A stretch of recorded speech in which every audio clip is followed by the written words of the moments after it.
بسم اللہ الرحمن الرحیم فصل التمییز هو نکرة تذکر بعد مقدار من عدد او کیل او وزن او مساحة او غیر ذالک۔ منصوبات کی ساتویں قسم تمییز کو بیان کر رہے ہیں، تو فرمایا ھذا فصل، یہ فصل ہے، ساتویں فصل ہے یہ منصوبات کی۔ تمییز، التمییز، تمییز لغت میں تفسیر کو، تبیین کو، جدا کرنے کو، فرق کرنے کو کہتے ہیں۔ اصطلاح میں ہوا نکرۃ تذکر بعد مقدار من عدد او کیل او وزن او مساحت او غیر ذالک مما فیہ ابہام ترفع ذالک الابہام۔ اصطلاح میں تمییز ایسا نکرہ ہے جو ذکر کیا جاتا ہے مقدار کے بعد۔ تمییز ایسا نکرہ جو مقدار کے بعد ذکر کیا جائے۔ من عدد او کیل او وزن او مساحت، یہ من بیانیہ ہے، یہ مقدار کو بیان کر رہا ہے کہ وہ مقدار کس چیز سے ہونی چاہیے۔ تمییز ایسا نکرہ ہے جو مقدار کے بعد ذکر کیا جاتا ہے، یعنی کہ عدد میں سے، کیل ماپنے میں سے، وزن میں سے، او مساحت پیمائش میں سے، او غیر ذالک یا ان کے علاوہ، اور ان کے علاوہ ایک اور مقدار کا نام مقیاس ہے۔ یعنی یہ 5 مقداریں بن رہی ہیں، کیل، وزن، مساحت، عدد اور مقیاس۔ تو ان 5 مقداروں کے جو بعد نکرہ ذکر کیا جائے، اور وہ نکرہ مما فیہ ابہام، یہ جو نکرہ ذکر کیا جاتا ہے اور نکرہ سے پہلے جو مقدار ہوتی ہے، مما فیہ ابہام، ان میں ابہام پایا جاتا ہے۔ ترفع ذالک الابہام، اور یہ جو نکرہ ہوتا ہے یہ اٹھا دیتا ہے، دور کر دیتا ہے ذالک الابہام، اس ابہام کو۔ تمییز ایسا نکرہ ہے جو مقدار کے بعد ذکر کیا جاتا ہے اور اس مقدار میں ابہام ہوتا ہے، اور یہ تمییز اس ابہام کو اٹھا دیتا ہے، دور کر دیتا ہے۔ نحو اندی عشرون درہما وکفیزان برا ومنوان سمنا وجریبان قطنا وعلی التمرۃ مثلها زبدا۔ اب مثالیں دیکھیے۔ اندی عشرون درہما، میرے پاس 20 درہم ہیں۔ اب یہاں درہمن تمییز ہے اور یہ نکرہ ہے، اس لیے کہ اس پر تنوین آ رہی ہے، اور تنوین نکرہ کی بھی علامت ہے، معرفہ پر کبھی بھی تنوین نہیں آتی۔ تو یہ تمییز ہے، نکرہ ہے، اور یہ مقدار کے بعد ذکر کیا جا رہا ہے، یعنی عشرون مقدار ہے عدد میں سے، تو یہ عدد کی مقدار کے بعد ذکر کیا گیا ہے، اور اس عدد میں یعنی عشرون میں، 20 میں ابہام ہے۔ یعنی ابہام اس سلسلے میں، یعنی عشرون کے معدود میں ابہام ہے کہ کون سی 20 چیزیں، مطلقاً 20 میں ابہام نہیں ہے، بلکہ عشرون جس پر دلالت کر رہا ہے، جو اس کا معدود ہے، اس میں ابہام پایا جاتا ہے۔ تو مقدار میں جو ابہام پایا جاتا ہے، یہ مقدار سے مراد یہ کہ مقدار جس چیز پر دلالت کر رہا ہوتا ہے اس میں ابہام پایا جاتا ہے، اس مقدار کی ذات میں ابہام نہیں پایا جاتا۔ اب 20 اشرونا 20 پر دلالت کرتا ہے، اور 20 کے ہندسے میں کسی قسم کا کوئی ابہام نہیں ہے، بلکہ جس چیز پر دلالت کر رہا ہے متکلم، جس چیز کے بارے میں کہہ رہا ہے اندی اشرونا، میرے پاس 20 ہیں، اب کیا چیزیں 20 ہیں، اشرونا کا معدود کیا بن رہا ہے، اس میں ابہام پایا جاتا ہے۔ تو درہمن نے اشرونا کے اندر اشرونا کے معدود میں جو ابہام تھا، درہمن نے اس کو دور کر دیا کہ میرے پاس 20 درہم ہے۔ تو درہمن یہ ایسا نکرہ ہے جو مقدار یعنی اشرونا عدد کے بعد ذکر کیا گیا ہے۔ اشرونا میں ابہام پایا جاتا تھا کہ کون سی 20 چیزیں، 20 مرد ہیں، 20 روپے ہیں، 20 دینار ہیں، یا کوئی اور بھی 20 چیز مراد لے جا سکتی ہے، تو اس میں ابہام تھا۔ تو درہمن نکرہ نے اس ابہام کو دور کر دیا، تو یہ تمیز ہو۔ وَکَفِیزَانِ بُرًّا، باقی چیزوں میں بھی اسی طرح یہ برن تمیز ہے، یہ ابہام کو دور کر رہی ہے۔ کفیزان کے اندر ابہام پایا جاتا تھا کہ کون سے دو، کس چیز کے دو بر، یعنی یہ اصل میں عبارت تھی اندی کفیزان برن، میرے پاس گندم کے 2 کفیز ہیں، یعنی کفیز ایک پیمانے کا نام ہے۔ وَمَنْوَانِ سَمْنًا، اور تیل کے 2 من ہیں، یعنی اندی منوان سمنن، اندی جریبان کتنن، میرے پاس روئی کے 2 جریب ہیں۔ یہ بھی ایک پیمانہ تھا عربی میں۔ وعلی التمرۃ مثلها زبدن یا زبدن، اور کھجور پر اس کی مثل مکھن ہے، یعنی عربوں میں یہ مہمان نوازی کی جاتی تھی کہ کھجور سے گھٹلی نکال کر جتنی کھجور ہوتی اتنا اس پر مکھن لگا دیا جاتا اور مہمانوں کو دے دیا جاتا۔ تو اس کو کہا گیا کہ وَعَلَى التَّمْرَةِ مِثْلُهَا زُبَدًا، زبدن بھی پڑھ سکتے ہیں، زبدن بھی پڑھ سکتے ہیں، یعنی زا پر زبر بھی پیش بھی۔ تو کھجور پر کھجور جتنا مکھن ہے، تو یہاں پر زبدن یہ تمییز ہے کہ مثلہا کے ذریعے جو ابہام پایا جاتا تھا، یعنی اب یہ جو مثلہا ہے یہ مقیاس ہے، یعنی اندازہ ہے، اندازے میں جو ابہام پایا جاتا تھا وَعَلَى التَّمْرَةِ مِثْلُهَا، کھجور پر اس جتنا ہے، یا کھجور پر اس کی مثل ہے۔ اب یہ کیا ہے مثل؟ اس میں ابہام تھا، تو اور یہ ابہام جو تھا یہ مقیاس تھا، اندازے میں ابہام تھا، اور مقیاس جو ہے یہ مقدار ہے۔ 5 مقادیر خمسہ ہیں جن کو مقادیر کہا جاتا ہے، ان میں سے ایک مقیاس بھی ہے، اس میں ابہام پایا جاتا تھا، زبدن نے اس ابہام کو دور کر دیا۔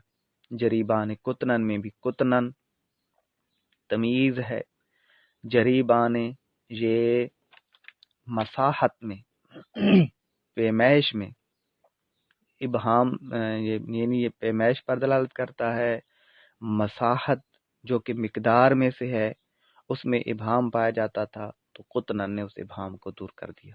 اور منوان سمنن میں جہاں یہ وزن میں ابہام پایا جاتا ہے، تو یہ 5 مثالیں دیں، عدد میں سے، کیل میں سے، وزن میں سے، مساحت میں سے، اور مقیاس میں سے، اور تمییز نے ان 5 مقداروں سے ابہام کو دور کر دیا، پوشیدگی کو دور کر دیا، واضح کر دیا۔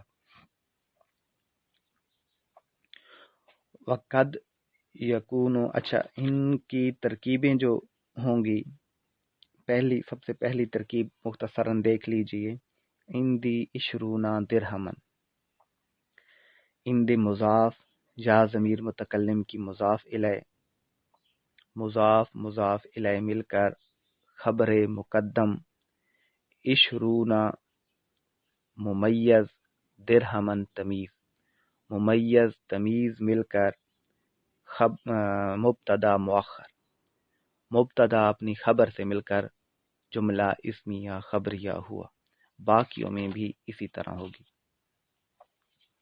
اور یہاں پر ایک یہ بھی یاد رکھیں کہ تمام عادات یعنی ہند سے جو ہوتے ہیں وہ ہمیشہ ممیز ہوتے ہیں، اور ان کے جو معدود ہوتے ہیں وہ ہمیشہ تمیز ہوتے ہیں۔ تمام اعداد ممیز ہوتے ہیں، ان کے معدود تمیز ہوتے ہیں۔ جیسے احد عشر رجلاً میں نہیں، عشر رجلاً،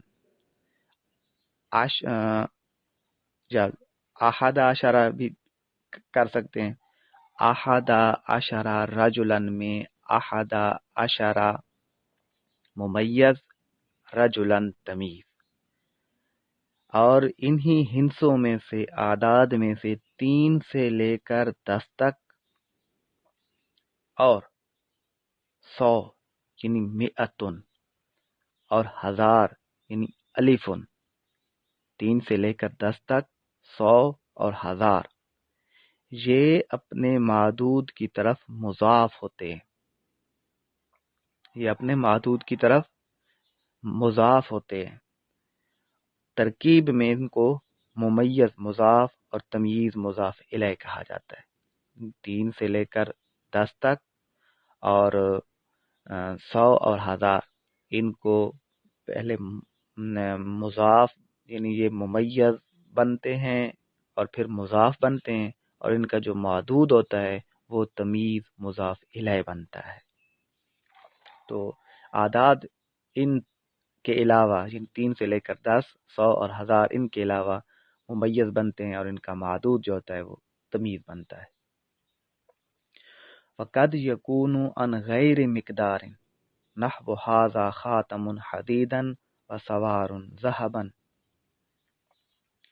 اب یہ ایک اور فائدہ بتلا رہے ہیں کہ وَقَدْ يَكُونُ عَنْ غَيْرِ مِقْدَارٍ، اور کبھی کبھی تمییز مقدار کے علاوہ سے بھی ہوتی ہے۔ وَقَدْ يَكُونُ، اور کبھی کبھی ہوتی ہے، یعنی تمیز ہوتی ہے، عن غیر مقدار، مقدار کے علاوہ سے، یعنی مقادیر خمسہ کے علاوہ سے بھی تمییز پائی جاتی ہے، یعنی نہ اس میں عدد ہوتا ہے، نہ کیل ہوتا ہے، نہ وزن ہوتا ہے، نہ مساحت ہوتی ہے، نہ مقیاس ہوتا ہے۔ یہ مقادیر خمسہ نہیں ہوتی، ان کے باوجود بھی تمیز پائی جاتی ہے۔ نحو جیسے ھذا خاتم حدیدن وسوار ذہبا، یہ انگوٹھی ہے لوہے کی، وسوار ذہبا، اور یہ کنگن ہیں سونے کے۔ اب یہاں خاتم انگوٹھی کا نام ہے اور اس میں ابہام پایا جاتا ہے، یعنی جن سے انگوٹھی میں، جن سے خاتم میں ابہام پایا جاتا ہے۔ اب یہ جو خاتم ہے یہ مقادیر میں سے نہیں ہے، یعنی مقادیر خمسہ میں سے یہ کسی ایک میں بھی نہیں ہے، نہ یہ وزن ہے، نہ کیل ہے، اور نہ مساحت ہے، نہ مقیاس ہے، نہ عدد ہے۔ پانچوں مقادیر میں سے کوئی شے بھی نہیں ہے، لیکن اس کے باوجود حدیدن، یہ خاتم کی تمییز بن رہی ہے۔ خاتم مقادیر میں سے نہیں ہے، لیکن اس کے باوجود حدیدن اس کی تمییز بن رہی ہے۔ تو یہی بتلانا چاہ رہے ہیں کہ کبھی کبھار تمییز مقدار کے علاوہ سے بھی آتی ہے۔ ھذا خاتم حدیدن، یہ انگوٹھی ہے لوہے کی۔ اب خاتم میں ابہام تھا کہ کس چیز کی ہے وہ انگوٹھی، انگوٹھی کی جنس کس چیز سے ہے، سونے کی ہے، چاندی کی ہے، لوہے کی ہے، پیتل کی ہے؟ تو حدیدن ایسا نکرہ تھا جو کہ مقدار کے بعد تو نہیں تھا، مقدار کے علاوہ کے بعد آیا تھا، اور اس نے بھی ماں قبل سے ابہام کو دور کر دیا۔ تو تمیز میں سے یہ بھی پائی جاتا ہے کہ مقدار کے علاوہ بھی ابہام کو دور کرنے کے لیے آتی ہے۔ وہ سوار ذہبن، اور کنگن سونے کے، یہاں پر بھی ذہبن تمیز ہے، سوارن سے ابہام کو دور کیا، اور سوارن جو ہے یہ مقادیر خمسہ میں سے نہیں ہے۔ وفیہ الخفض اکثر، اور اس میں اکثر جر ہوتا ہے۔ کیا مطلب؟ مطلب یہ وفی ہے اس میں، یعنی جب تمیز غیر مقدار سے آ رہی ہو، جب تمیز مقدار کے علاوہ کسی شے سے بن رہی ہو، تو ایسی صورت میں تمیز میں جر پایا جاتا ہے، تمیز جو ہوتی ہے وہ مجرور ہوتی ہے، اور اکثر ایسا ہوتا ہے، یعنی عموماً ایسا ہی ہوتا ہے کہ جب تمیز مقدار کے علاوہ سے آ رہی ہو تو تمیز وہ مجرور ہوتی ہے۔ وفیہ الخفض اکثر، اور تمیز میں اکثر نہیں، وفیہ، اور تمیز میں یعنی ایسی تمیز میں جو مقدار کے علاوہ ہو، اکثر خفض ہوتا ہے، یعنی جر ہوتا ہے، اور جر اس لیے ہوتا ہے کہ یہ پھر اس وقت مضاف الیہ بن رہی ہوتی ہے، یہ تمیز اس وقت مضاف الیہ بن رہی ہوتی ہے۔ اب یہاں دیکھیں اوپر ھذا خاتمون حدیدن تھا، اب یہ چونکہ حدیدن تمیز ہے، غیر مقدار سے ہے، تو غیر مقدار سے یہ مجرور، اکثر مجرور آتی ہے، یعنی یوں آتی ہے ھذا خاتم حدیدن۔ اب یہاں پر خاتم مضاف بنا، حدیدن مضاف الیہ بنا، تو مضاف الیہ ہونے کی وجہ سے یہ عام طور پر مجرور ہوتی ہے، ہوتی تمیز ہے لیکن مجرور ہوتی ہے۔ تو یہاں یہ بتلایا کہ وفی الخفض اکثر، کہ جب تمیز مقادیر خمسہ میں سے علاوہ سے اگر بن رہی ہو تو وہاں پھر اکثر وہ تمیز مجرور ہوتی ہے، اور مجرور اس لیے ہوتی ہے کہ یہ مضاف الیہ بن رہی ہوتی ہے۔ وقد یقع بعد الجملة لرفع الابهام عن نسبتها نحو طاب زید نفسا او علما او ابا۔ اب ایک اور قاعدہ بتلایا کہ کبھی کبھار واقع ہوتی ہے، یعنی تمیز کبھی کبھار واقع ہوتی ہے، وقد یقع، اور کبھی کبھار تمیز واقع ہوتی ہے بعد الجملۃ، جملہ کے بعد، یعنی اوپر جو مثالیں دیں یہ دیں کہ جملہ یہ تمیز جو ہے یہ مفرد کے بعد واقع ہو رہی ہوتی ہے، مفرد سے ابہام کو دور کر رہی ہوتی۔ اب یہ یہاں پر یہ بتلا رہے ہیں کہ تمیز جملہ سے بھی ابہام کو دور کرنے کے لیے آتی ہے۔ وقد یقع بعد الجملہ، تمیز کبھی کبھار جملہ کے بعد واقع ہوتی ہے، کیوں؟ لرفع الابہام عن نسبتها، ابہام کو دور کرنے کے لیے، عن نسبتها، اس جملہ کی نسبت سے، یعنی اس جملہ کی جو اس فعل وغیرہ کی طرف جو نسبت کی جاتی ہے، اس نسبت میں ابہام ہوتا ہے، اور یہ تمیز اس جملہ کے بعد آتی ہے، اور یہ تمیز اس جملہ کی جو نسبت فعل کی طرف کی جاتی ہے، اس نسبت کے ابہام کو دور کرنے کے لیے پھر تمیز آتی ہے۔ وقد یقع بعد الجملۃ، تمیز جملہ کے بعد بھی کبھی کبھار واقع ہوتی ہے، لرفع الابہام، ابہام کو دور کرنے کے لیے۔ کس ابہام کو؟ وہ ابہام کہاں پایا جاتا ہے؟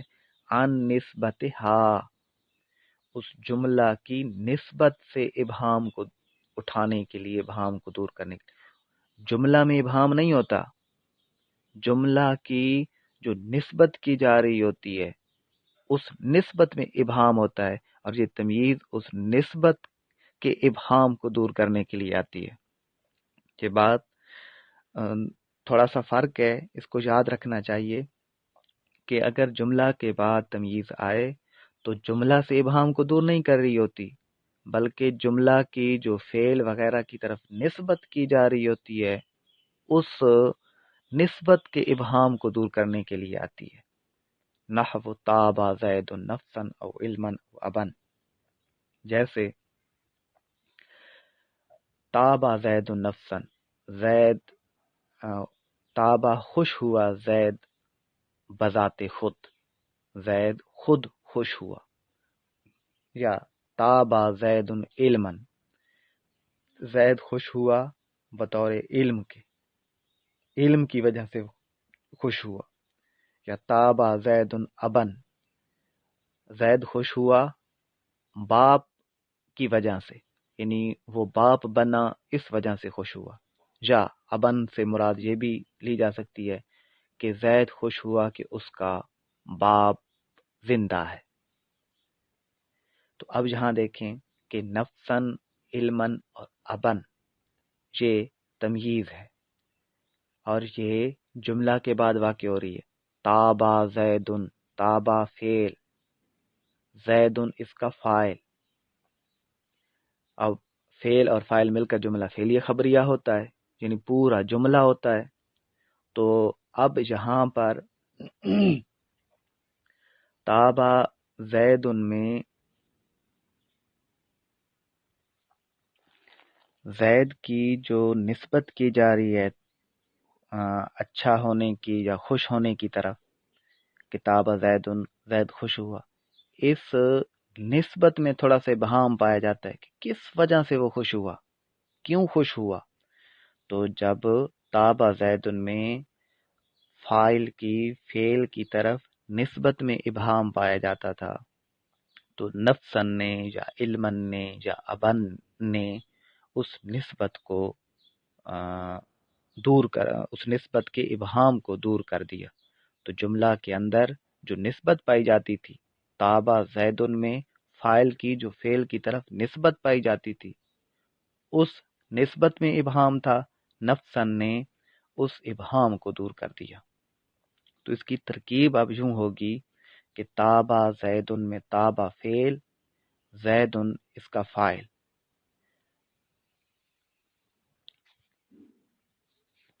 نفسن فعل اور فاعل کے درمیان نسبت سے تمیز، فعل اور فاعل ذکر نہ بھی کریں، نفسن نسبت سے تمیز۔ اب فعل اپنے فاعل اور نسبت کے درمیان تمییز سے مل کر جملہ فعلیہ خبریہ ہوا۔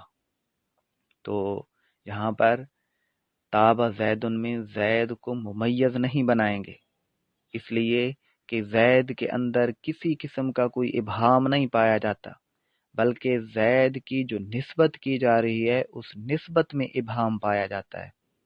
تو نفسن ہوگا فعل اور فاعل کے درمیان نسبت سے تمییز، اور پھر فعل اپنے فاعل اور اپنے نسبت کے درمیان تمییز سے مل کر جملہ فعلیہ خبریہ ہوگا۔ تو بہرحال زید کو ممیز نہیں بنائیں گے کیونکہ زید میں ابہام نہیں ہے، بلکہ زید کی تابع کی طرف جو نسبت ہے اس کے اندر ابہام پایا جاتا ہے۔ واللہ اعلم بحقیقت الکلام۔